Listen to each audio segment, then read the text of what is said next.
Bismillahirrahmanirrahim. Assalamualaikum warahmatullahi wabarakatuh. Teman-teman, ini adalah video pembahasan soal. Yang pertama terkait penyetaraan reaksi redoks. Untuk menyetarakan reaksi redoks, ini saya beri contoh suatu reaksi Cl2 ditambah IO3 minus berubah menjadi Cl minus ditambah IO4 minus. Nah, untuk menyetarakan reaksi redoks, teman-teman harus benar-benar mengingat 4 tahapan ini. Yang pertama, teman-teman harus menyetarakan atom-atom selain O dan H. Kemudian menyetarakan menyetarakan elektron yang dilepas dan yang ditangkap. Selanjutnya, teman-teman harus menyetarakan muatan sisi kiri dan sisi kanan dengan menambahkan H+ atau OH-. Dan yang terakhir, teman-teman harus menyetarakan jumlah H dan O dengan menambahkan H2O. Kita mulai sekarang. Untuk pertama-tama, kita harus untuk menyetarakan reaksi ini, langkah pertama kita harus menyetarakan atom-atom selain H dan O. Di sini kita bisa lihat di sisi kiri ada 2 atom Cl. Nah, sedangkan sisi kanan hanya ada 1, maka di sini kita tuliskan 2. Nah, selanjutnya I-nya sudah sama. Nah, kemudian teman-teman, karena atom-atom selain H dan O sudah sama, maka kita bisa langsung ke langkah selanjutnya, yakni menyetarakan elektron yang dilepas dan ditangkap. Nah, pada tahap ini teman-teman seharusnya sudah sangat paham betul terkait mana elektron yang dilepas, berapa elektron yang dilepas, dan atom mana yang melepas elektron dan sejenisnya. Jadi kuncinya teman-teman harus ingat bilox masing-masing atom, sehingga dari sana teman-teman bisa memahami mana atom yang melepaskan elektron dan berapa jumlahnya, serta mana atom yang menangkap elektron beserta jumlahnya.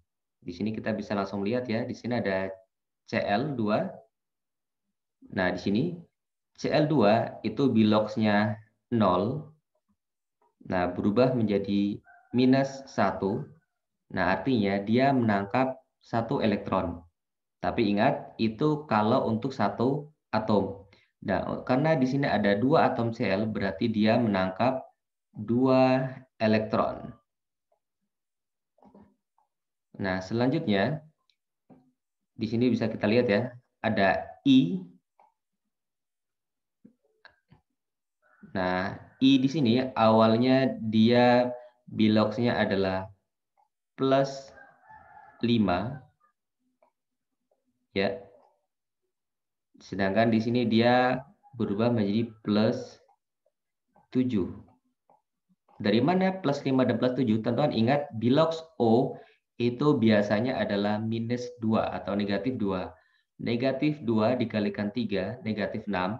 Sedangkan di sini ada sisa 1 muatan negatif, berarti -6 ditambah plus sekian sama dengan -1, berarti plusnya adalah +5.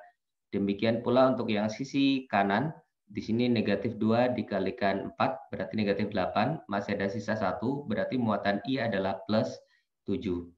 Nah, dari sini kita bisa melihat bahwa I, dia itu melepaskan 2 elektron.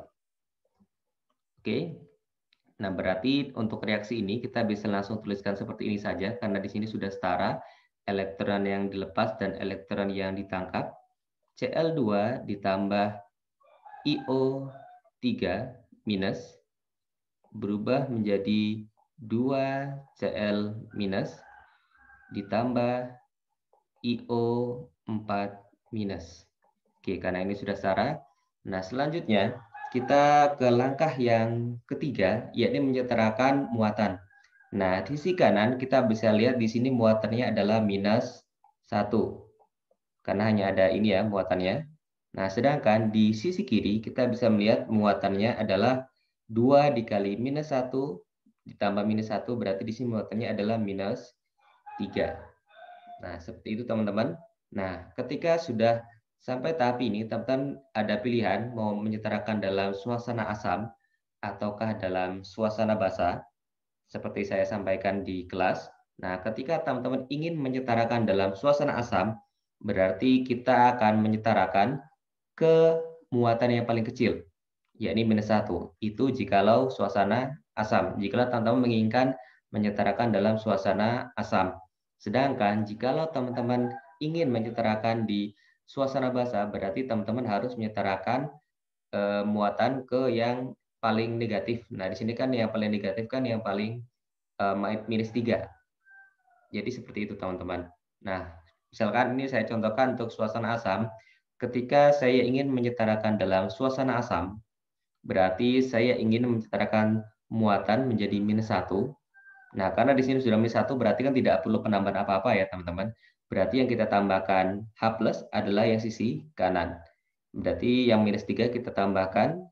Berarti untuk mengubah -3 menjadi -1, berarti kita tambahkan 2H+. Oke? Berarti Cl2 ditambah IO3- berubah menjadi 2Cl- ditambah IO4-. Nah, ditambah 2H+. Oke, berarti ini muatannya sudah sama ya teman-teman. 2 dikali -1, -2 ditambah -1, -3 ditambah 2+, berarti sama dengan -1. Nah, karena di sini sudah setara, berarti muatannya sudah setara, maka kita bisa langsung ke tahap keempat, setarakan jumlah H dan O dengan menambahkan H2O. Nah, untuk penambahan H2O, teman harus ingat, sisi penambahan H2O pastilah berseberangan dengan sisi penambahan H+ atau OH-. Itu yang harus teman-teman ingat. Jadi pasti karena kita tadi menambahkan H+ di sisi kanan, maka pasti menambahnya H2O-nya di sisi kiri. Kita terus dulu reaksinya.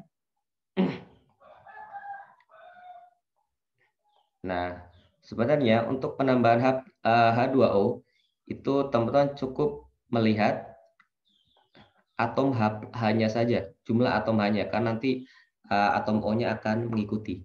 Di sisi kanan, di sini kita lihat ada 2 atom H+, maaf, ada 2 atom H. Nah, pasti teman-teman bisa menebak bahwa yang ditambahkan adalah 1 molekul H2O. Nah, seperti itu teman-teman.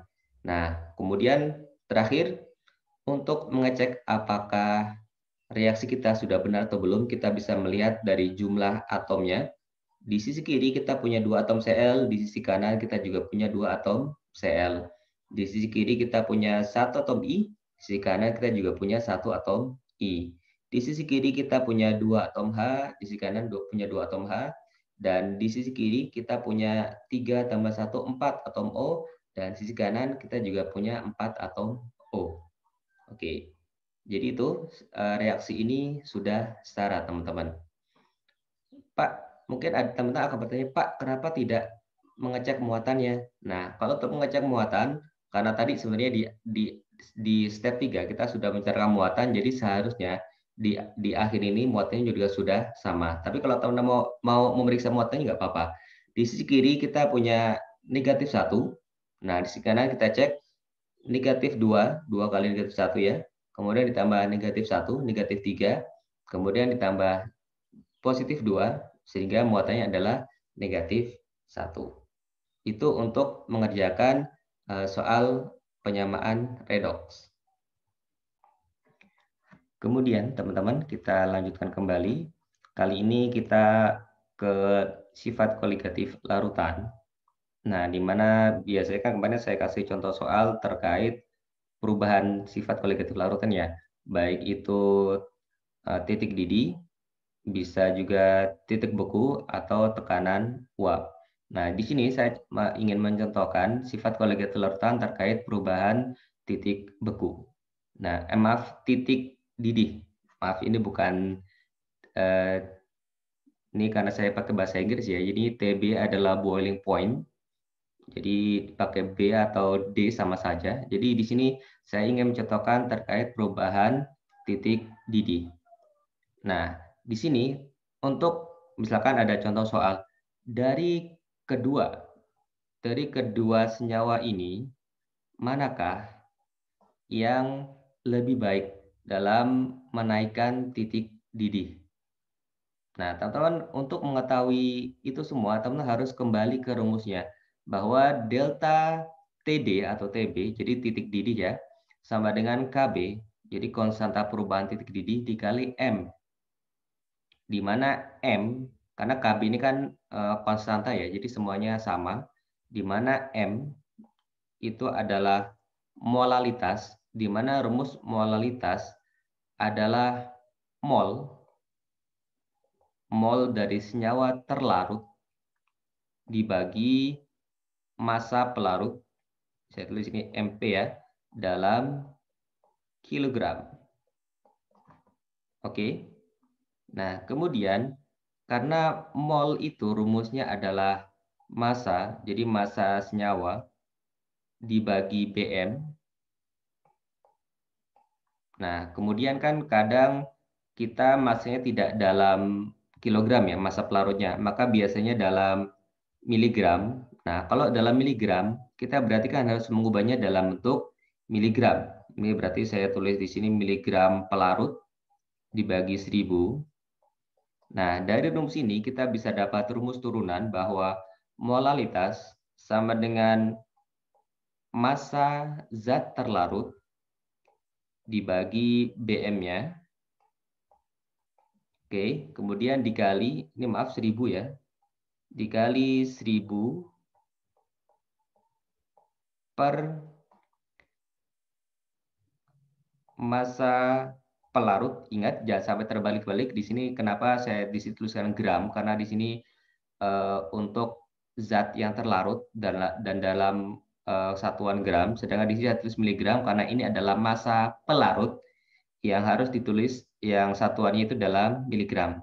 Sehingga kita bisa tuliskan rumus turunannya bahwa delta TB sama dengan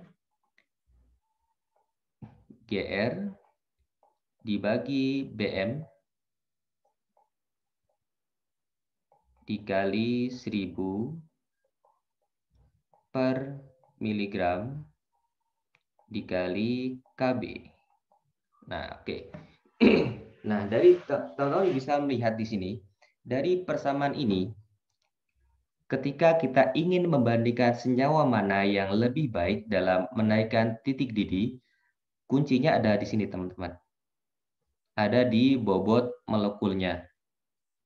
Sehingga ketika masanya sama, ketika massa etilen glikol atau metilen glikol yang dimasukkan itu sama, kemudian jumlah pelarutnya sama, karena kita ingin membandingkan, dan otomatis KB-nya juga sama, maka senyawa yang lebih menaikkan titik didih adalah senyawa yang memiliki BM yang lebih kecil atau yang paling kecil.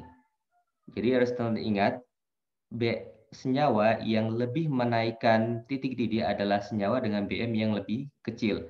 Makanya di sini teman-teman bisa memilih mana di antara senyawa-senyawa yang menjadi contoh, mana yang memiliki bobot molekul yang lebih kecil. Nah, jikalau nanti ada, katakanlah ada contoh elektrolit, kan sebenarnya sama saja. Ketika nanti ada contoh, misalkan ini ada, misalkan digunakan, misalkan KCl. Nah, KCl kan berarti ada kali 2 ya. Nah, berarti silakan teman tinggal bagi saja. 2 dibagi BM-nya berapa, berarti itulah yang menjadi parameter mana yang lebih baik. Terakhir, teman-teman, soal terakhir, ini terkait laju reaksi. Ini soalnya sangat mudah. Suatu reaksi berlangsung 3 kali lebih cepat dari semula setiap kenaikan suhu 20 derajat Celcius. Ingat, 3 kali lebih cepat di setiap kenaikan 20 derajat Celcius. Jika pada suhu 30 derajat Celcius reaksi berlangsung 3 menit, maka pada suhu 90 derajat, maka reaksi akan berlangsung selama sekian menit. Nah, ini kan mudah, teman-teman, sangat mudah. Teman-teman kan cukup membuat time lapse, bukan time lapse, seperti step by step proses terjadinya reaksi ya. Jadi kalau pada tahap ini kan 30 derajat Celcius ya, di mana setiap 20 derajat dia naik 3 kali lipat. Berarti di sini berarti 50 derajat. Kemudian di sini ada 70 derajat dan terakhir ada 90 derajat. Oke. Nah, ketika dari 30 ke 50 kan naiknya 3 kali. Oke. Nah, selanjutnya dari 50 ke 70. Nah, berarti naik 3 kali lipatnya. Berarti 3 kali 3 itu sama dengan 9 kali lipat. Kemudian dari 70 ke 90 naik 3 kali lipat lagi. Berarti di sini 27 kali kecepatannya. Nah, karena di sini lebih cepat, sehingga otomatis kan namanya lebih cepat, waktunya pasti berkurang kan. Sehingga ketika pada suhu 30 derajat Celcius, itu sama dengan 3 menit. Nah, maka berapa menit ketika 90? Nah, 90 di sini kita lihat bahwa kecepatannya itu adalah 27 kali. 90 derajat sama dengan 27 kali dari yang 20, ini saya coret, 27 kali. Maka otomatis hasilnya adalah 3 menit dibagi 27. Sama dengan 1/9 menit. Nah, itulah teman-teman contoh pembahasan UAS Kimia Farmasi Dasar. Terima kasih, semoga bermanfaat. Assalamualaikum warahmatullahi wabarakatuh.